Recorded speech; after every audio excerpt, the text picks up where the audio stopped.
Dios les bendiga, amados hermanos de Centro Evangelístico Misionero Tanara.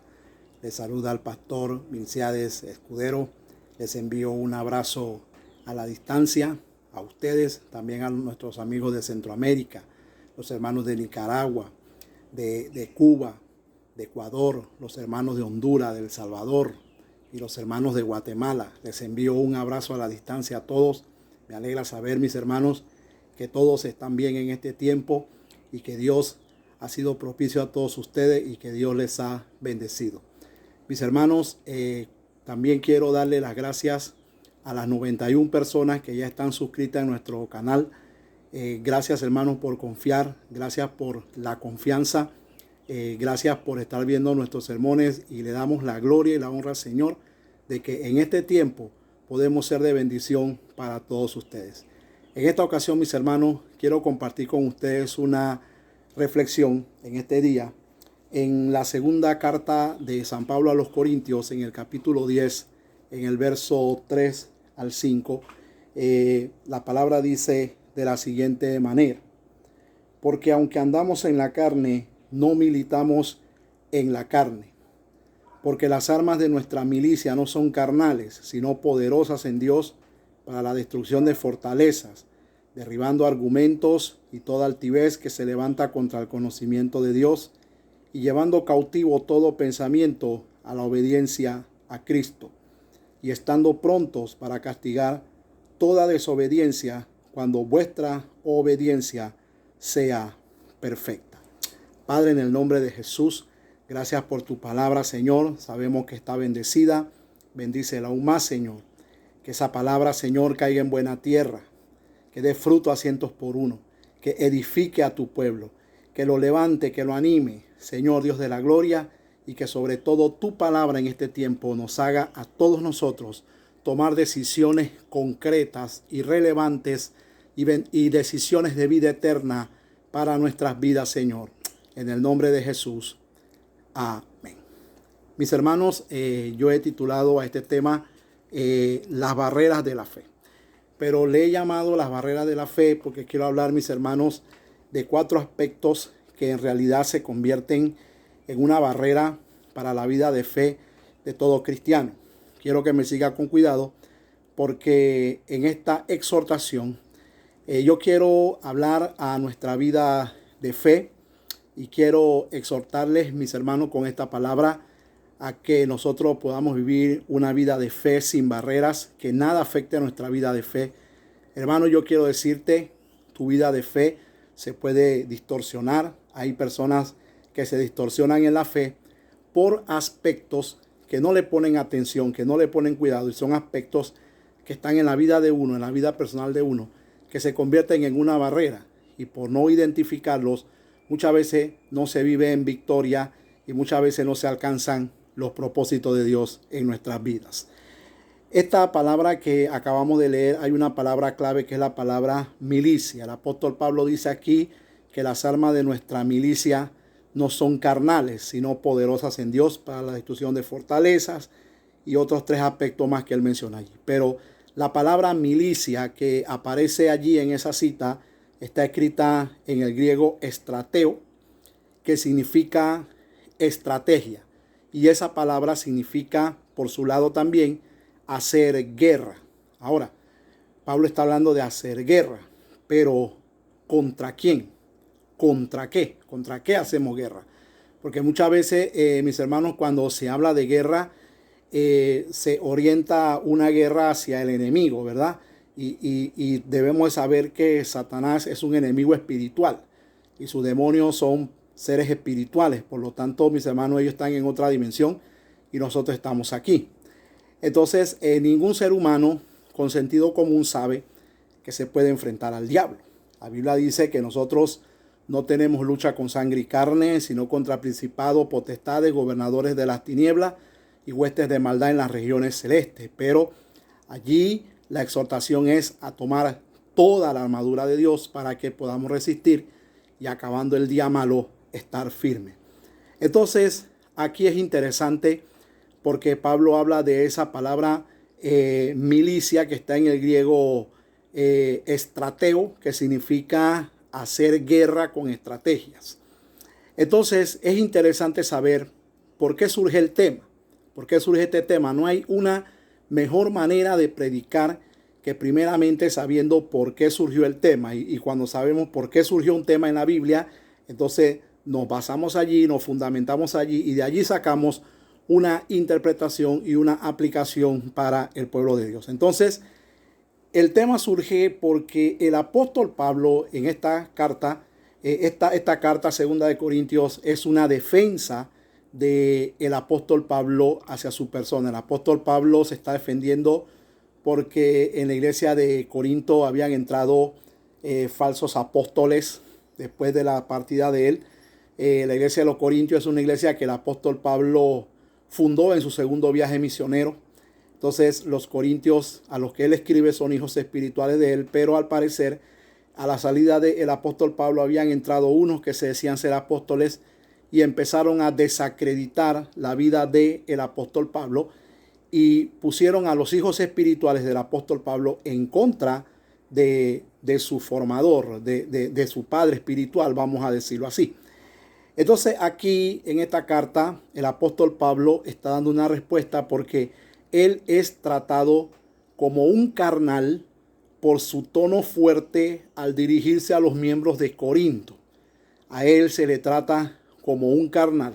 Y Pablo en su explicación está sugiriendo que todo creyente debe ser un militante espiritual y no un militante carnal.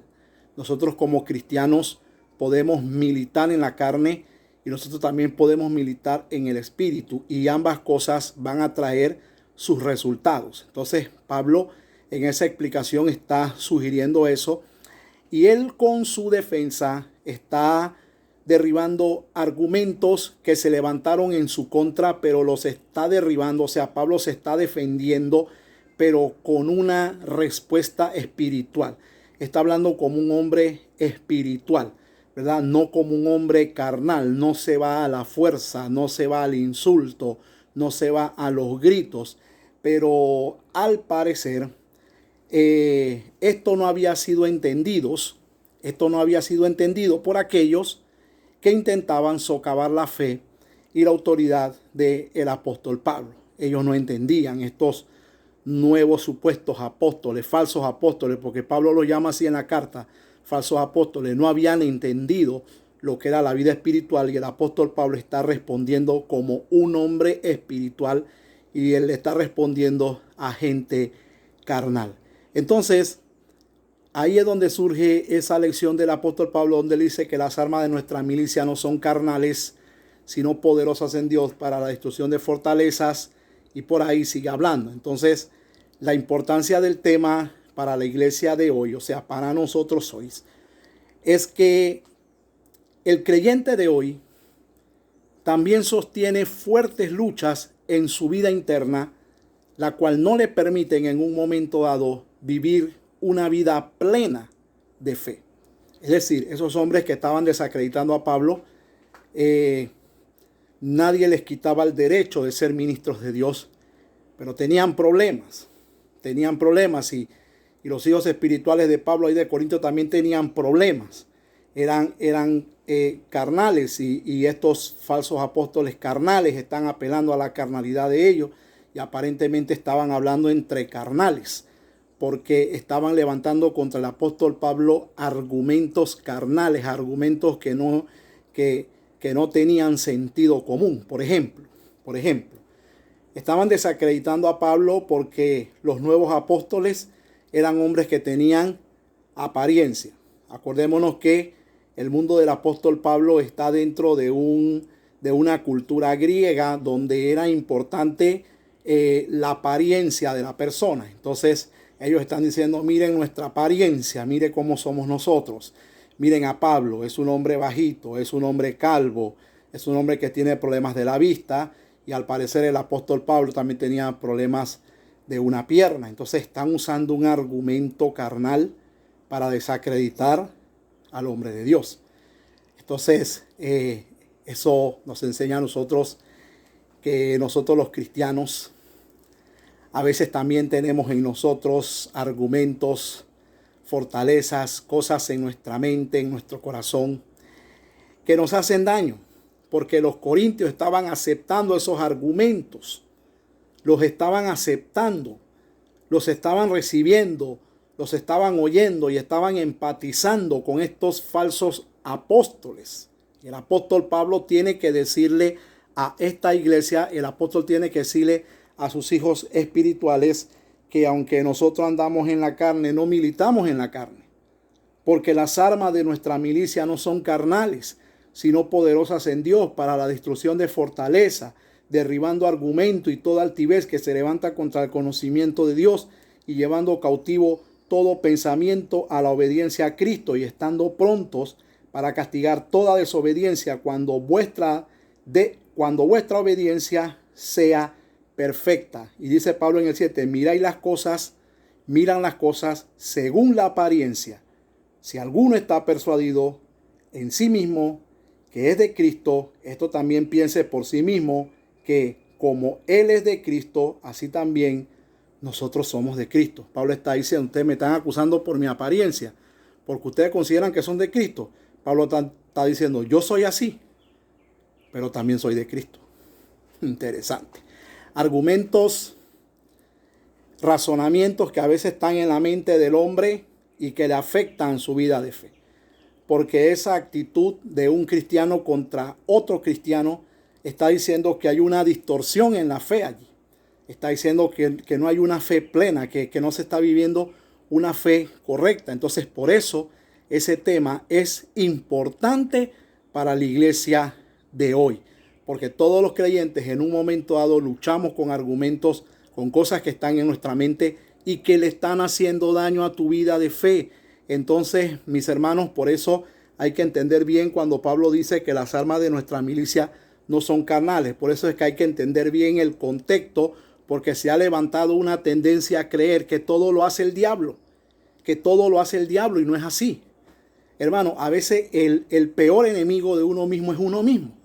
Los pensamientos de uno, lo que uno tiene en el corazón, lo que uno tiene por dentro, a veces ese es el peor enemigo y el que hay que combatir y no el diablo. Hoy, mis hermanos, se vive esa tendencia de que fue el diablo, de que fueron los demonios, de que yo voy a reprender al diablo, de que el diablo se está metiendo conmigo, de que el diablo me está poniendo en mi cabeza. Hermano, el diablo no es omnipresente, no es omnisciente, el diablo no todo lo sabe. A lo mejor el diablo a ti ni te conoce, ¿verdad? Y que el diablo está conspirando contra mí, hermano, a veces el peor enemigo es uno mismo. Entonces eso es una tendencia hoy a creer que todo lo que pasa en la vida de uno y que todo lo que viene a la vida de uno viene porque el diablo lo hace. No.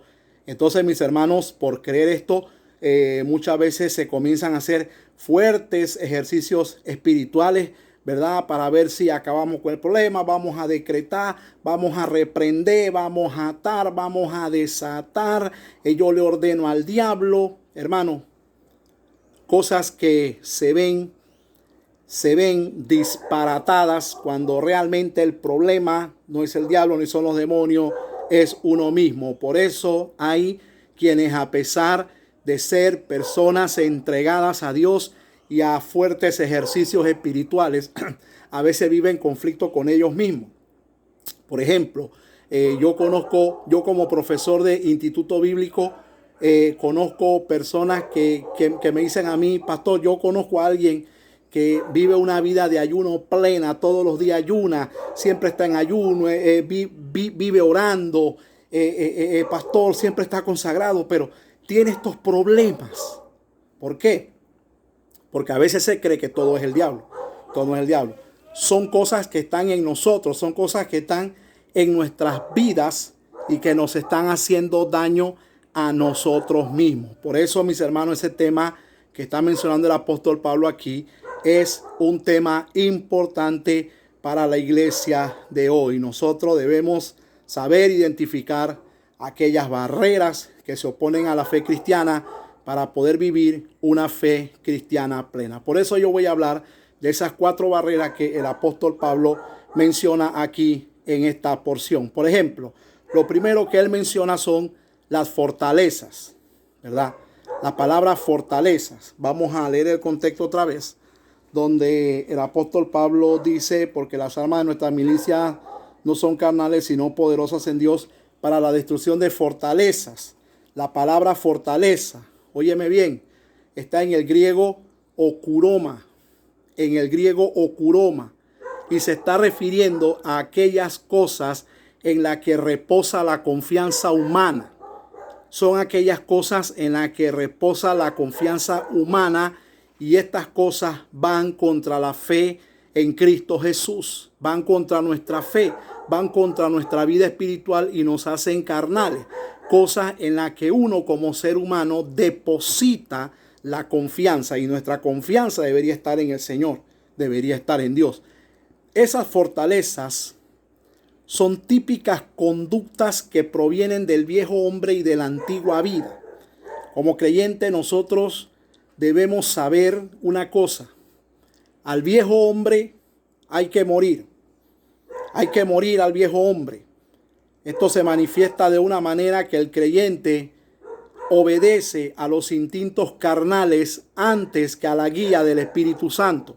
Entonces, debemos de saber que entre nosotros más obedecemos al Espíritu Santo, más se crece en la relación con Él.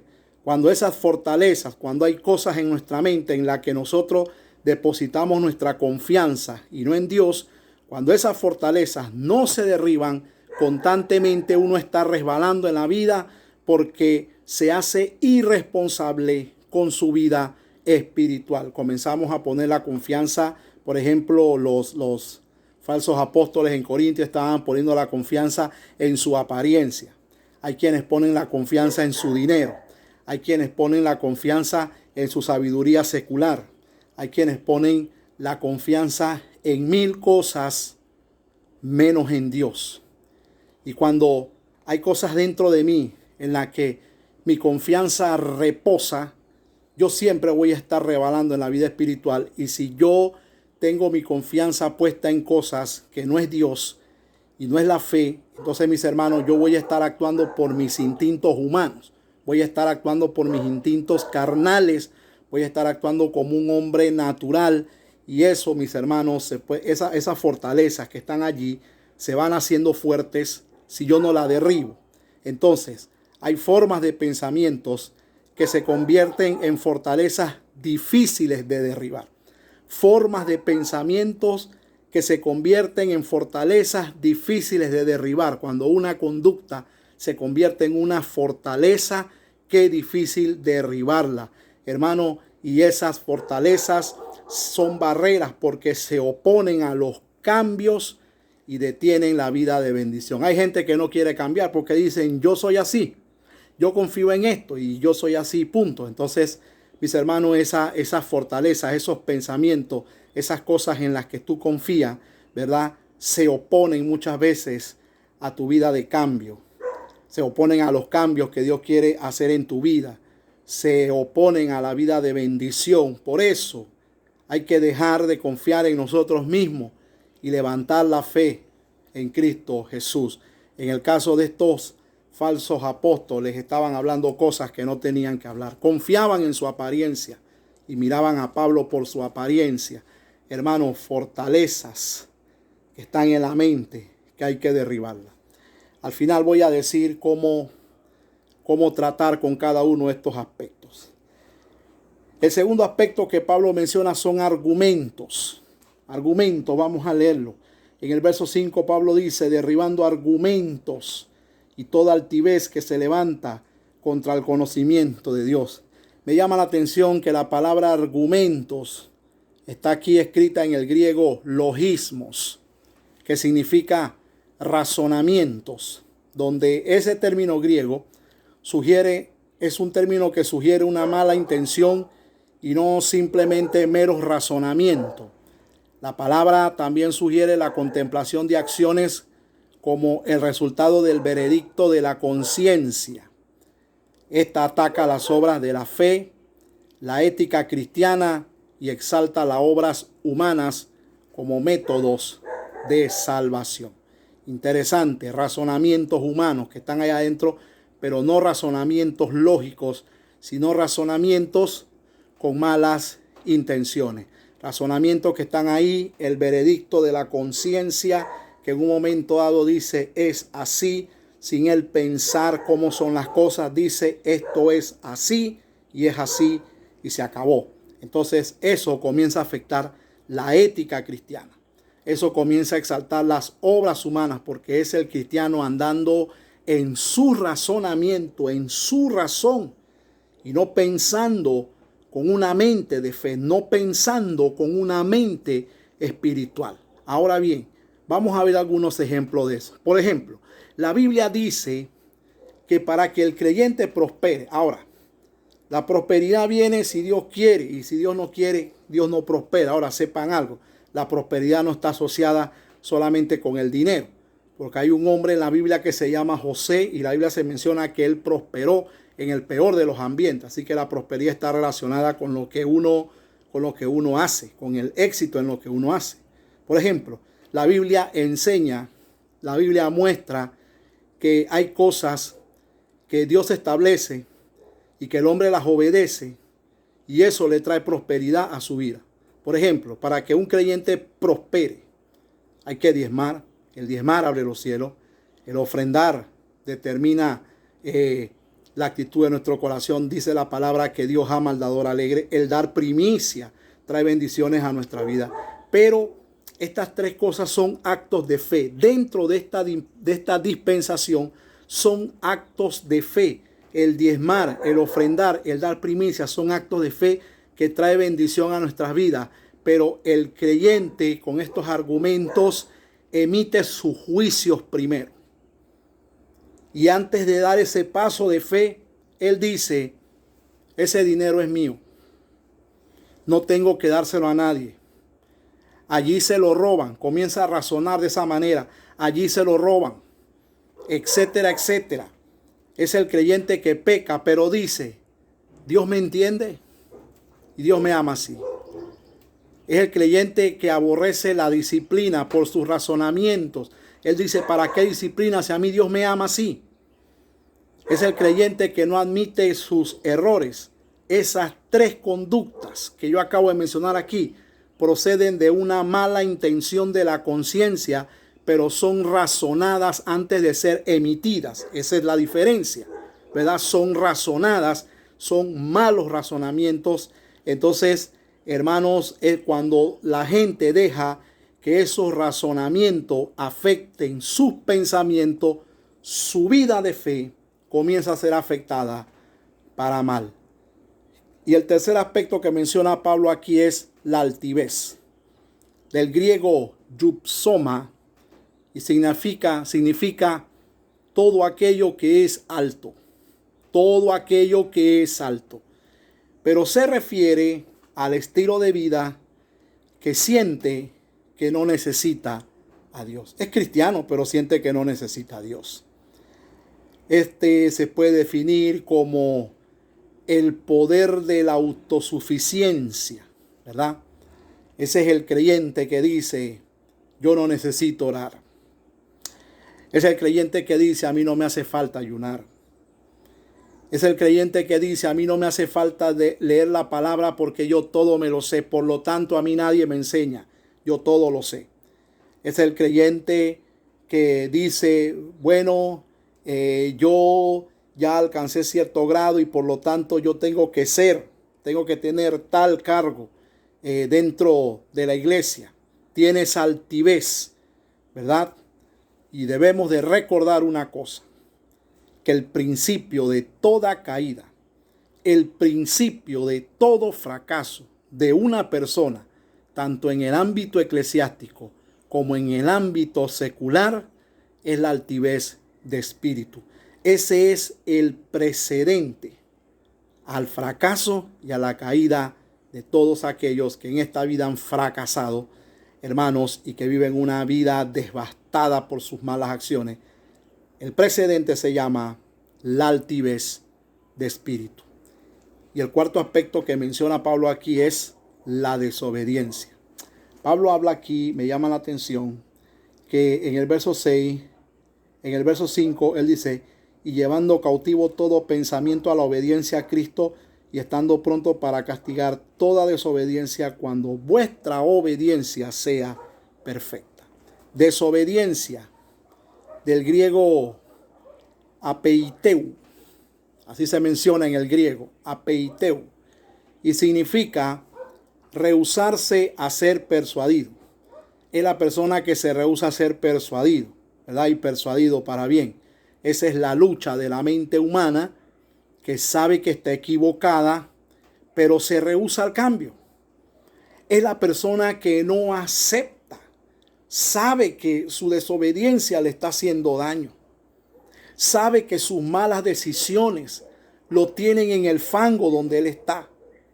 Esa es la persona que sabe que para levantarse necesita un arrepentimiento, pero se rehúsa a arrepentirse.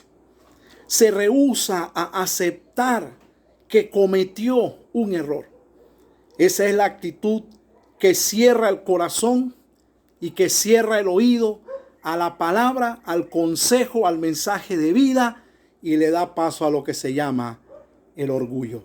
Esa es la definición del griego apeiteu, que se menciona ahí, que está escrito como desobediencia. Mis hermanos, estos aspectos, esos 4 aspectos que yo acabo de mencionar aquí, que el apóstol Pablo lo menciona en esa cita, esos 4 aspectos, vamos a recordarlo una vez más: fortalezas, argumentos, altivez y desobediencia. Esos 4 aspectos no se derriban con fuerzas humanas, sino con armas espirituales. Y Pablo dice que las armas de nuestra milicia no son carnales, sino que son poderosas en Dios. Interesante. Vamos a ver esas armas espirituales que Pablo menciona. Las fortalezas se derriban con enseñanzas. Hay pensamientos y conductas que se convierten en fortalezas mentales, y la persona tiene que ser enseñada. Por lo tanto, ahí entra la importancia del ministerio de la enseñanza dentro de la iglesia, porque cuando yo soy enseñado, la enseñanza edifica al nuevo hombre y las viejas fortalezas comienzan a caerse. Por tanto, la enseñanza es una arma de nuestra milicia. El enseñar, cuando se está enseñando en una iglesia, usted no verá muchos aplausos, usted no verá muchos gritos, no verá muchos amenes, ¿verdad? Porque ya hoy en la cultura pentecostal se ha hecho común de que hay que gritar, de que hay que brincar, de que hay que hacer show, de que hay que decir chiste. Ya eso se ha hecho común en la cultura pentecostal, ¿verdad? Pero muchas veces la gente llora, son tocadas sus emociones, pero en realidad, mis hermanos, cuando salen de ahí, lo que ellos escucharon durante 1 o 1 hora y media o 2, no les sirvió para nada para vivir su vida cristiana, no les sirvió para enfrentar la vida. Pero, sin embargo, cuando yo estoy enseñando, cuando la palabra se está enseñando, usted no escuchará muchos gritos, ni mucha euforia. La gente está en silencio. ¿Por qué? Porque hay fortalezas que la enseñanza las está derribando dentro del hombre, y la enseñanza está formando al nuevo hombre. Por eso la enseñanza es una de las armas de nuestra milicia. Los argumentos se derriban con la fe en el poder de Dios, y también, mis hermanos, con las enseñanzas. La enseñanza es la base aquí. Por esos argumentos, esos logismos con malas intenciones que se menciona aquí en el griego, que comienzan a decir: no, ese dinero es mío, yo no voy a creer en eso, Dios no puede hacer esa sanidad, yo no creo que el Señor haga ese cambio, yo no creo que esto se dé. Hermanos, hay que darle la confianza al poder de Dios. Hay cosas, hay argumentos que están en tu cabeza que te prohíben a ti, que te privan a ti de ver la mano de Dios en tu vida. Yo quiero decirte, hay que aprender a confiar. Cuando esos razonamientos, esos logismos vienen a nuestras vidas, hermanos, a hacernos la guerra, hay que darle la confianza a Dios y esperar que Dios haga las cosas, creer, confiar en que Dios lo va a hacer. Y los argumentos comienzan a ser derribados con el poder de Dios. La altivez necesita arrepentimiento. Esa es una arma de nuestra milicia. Ahora, en el punto que acabo de mencionar, la fe es una arma de nuestra milicia, pero la altivez necesita arrepentimiento. La actitud de arrepentimiento genuino, donde vengo y me arrepiento. Mira, yo te quiero decir algo, siento decirlo en esta hora. El arrepentimiento en la vida de cualquiera que me esté oyendo ahora mismo. ¿Sabe qué? Tu arrepentimiento puede hoy, en este momento, acabar con tu vida de fracaso. Hay gente que vive fracasada en la vida. Hay gente que nunca logra nada. Hay gente que nunca llega a nada. ¿Por qué? Por su altivez. Entonces yo te quiero decir, si tú has sido altivo en algunas cosas, no dejes que el orgullo, ¿verdad?, se entremeta en tu corazón. Arrepiéntete, pídele perdón a Dios y cambia, porque el arrepentimiento te puede levantar a ti del fracaso a la victoria. Y la desobediencia necesita obediencia. Hermano, cuando viene un bombardeo de desobediencia a tu cabeza, determínate ser obediente. A veces no es fácil ser obediente, pero hay que ser obediente. El problema de cada uno de esos aspectos es que de un momento a otro, ya te acabo de decir cuáles son las armas de nuestra milicia para derribar esos argumentos. Ya lo definimos, ya te di las armas de la milicia, pero ahora te voy a decir el problema de cada uno de estos argumentos en general. El problema de esas fortalezas en la cabeza. El problema de los logismos, de los argumentos, de los malos razonamientos, el problema de la altivez y el problema de la desobediencia, es que en un momento dado, esto se puede convertir en una puerta abierta al pecado. Se puede convertir en una puerta abierta donde tú quedes cautivo en el pecado y en tu vida aparezca un rechazo a la obra del Espíritu Santo. Por lo tanto, pregunto, ¿habrá alguien dentro del pueblo de Dios o alguien que me esté escuchando, mis hermanos, que necesite derribar alguno de estos argumentos en su vida? Bueno, si lo hay, yo quiero decirte, hermano, ya te acabo de dar el significado de cada uno de estos aspectos. Ya te acabo de dar, hermano, cuáles son las herramientas, cuáles son las armas de nuestra milicia, hermanos, y también te acabo de decir cuál es el problema si esas armas, si esos argumentos, si esos aspectos no son derribados en tu vida. Hermano, si hay alguien que necesite derribarlo, hágalo. Ahí está la enseñanza, ahí está el consejo. Si lo hay, debemos empezar por reconocer el problema. Empecemos por ahí, por reconocer el problema, mis hermanos.